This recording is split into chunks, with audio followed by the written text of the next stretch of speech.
প্রশাসনের বিভিন্ন স্তরে স্তরে আওয়ামী লীগের দোসররা তারা আছে। এই অন্তর্বর্তীকালীন সরকার এবং গণতন্ত্রের বিজয়ের মধ্যে দিয়ে যে মানুষের প্রত্যাশা শান্তির সহাবস্থান তৈরি করা, এটাকে নস্যাৎ করার একটি পরিকল্পিত প্রচেষ্টা চলছে। তিনি প্রধানমন্ত্রী, তৎকালীন অবৈধ প্রধানমন্ত্রী শেখ হাসিনাকে পরামর্শ দিয়েছেন যে কিছু লোককে মেরে ফেলুন, কিছু লোক মারা গেলে পরেই আন্দোলন ভয় পেয়ে যাবে, থামিয়ে। এটা কোনো সভ্য দেশের সরকার হতে পারে? এটা কোনো সভ্যতার লক্ষণ হতে পারে? ওই দোসরদের দুর্বৃত্তরা আজকে নানা প্রোটেকশনে সমাজের মধ্যে, তার নেত্রী কি বলছেন যে দরকার হলে তোমরা আকাশ থেকে বোম্বিং করো, হেলিকপ্টার থেকে বোম্বিং করো। তারা ক্ষমতাকে ধরে রাখার জন্য নিজ দেশে শিশু সন্তান, তরুণ সন্তান, primary school, high school, college, বিশ্ববিদ্যালয়ে কাউকে বাদ রাখেনি। 1400-1500 ছেলে মেয়েদেরকে হত্যা করেছে। আজকে নারায়ণগঞ্জের পত্রপত্রিকায়, স্থানীয় পত্রপত্রিকায় তাদের ছবি সহ বেরিয়েছে, এরা হচ্ছে দোলন ভূঁইয়াকে হত্যার উদ্দেশ্যে আঘাত করেছে। তারপরেও তারা এখনো গ্রেপ্তার হচ্ছে না।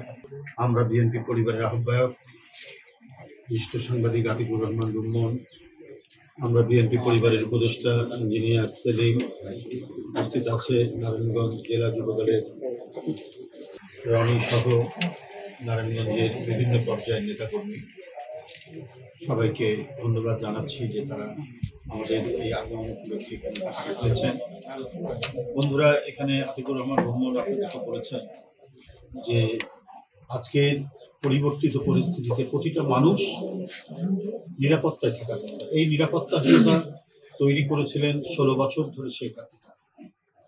গুম, খুন, বিচার বহির্ভূত হত্যা, এই তিনটা যেন মানে একটা রাষ্ট্রের দেহের ভূষণ হয়ে গেছে, পোশাক হয়ে গেছে শেখ হাসিনার কারণে।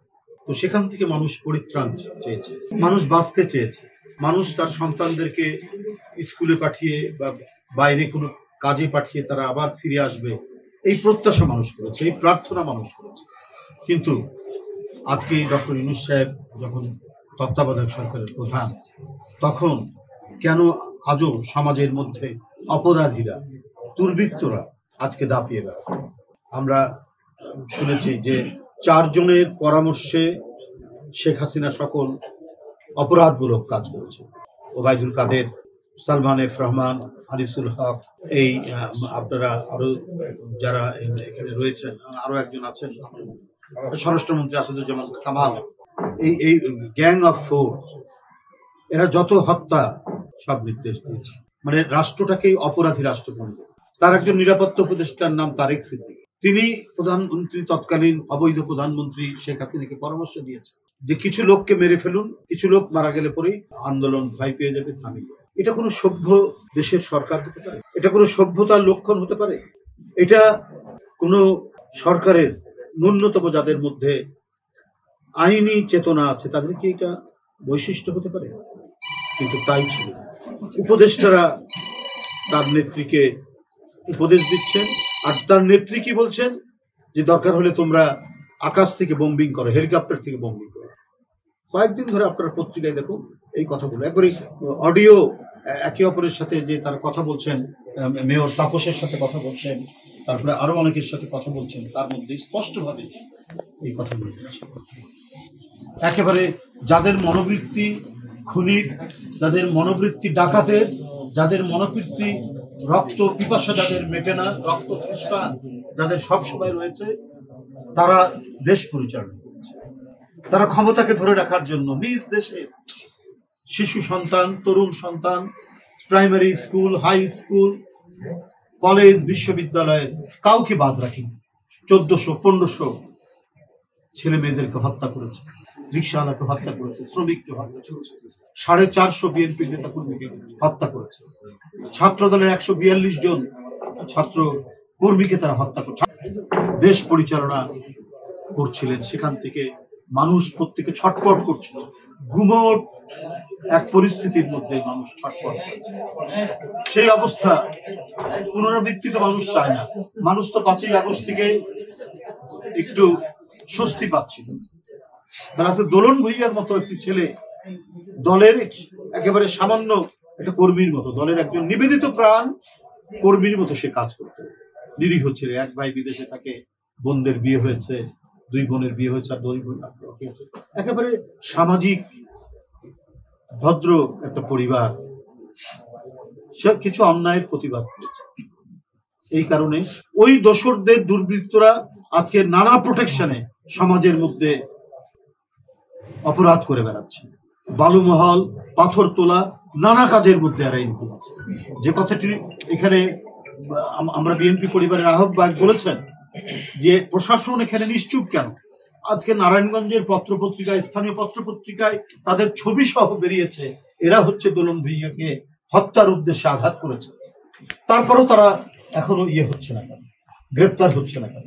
তারা নাকি এখনো, আমি শুনেছি, এখনো তারা বিভিন্ন ধরনের অপকর্ম, বালিমহল, টালিমহল, এগুলোর সাথে তারা ইনভলভ আছে। তাহলে এখানে প্রশাসন ছোট জগন্নাথ হয়ে তারা থাকছেন।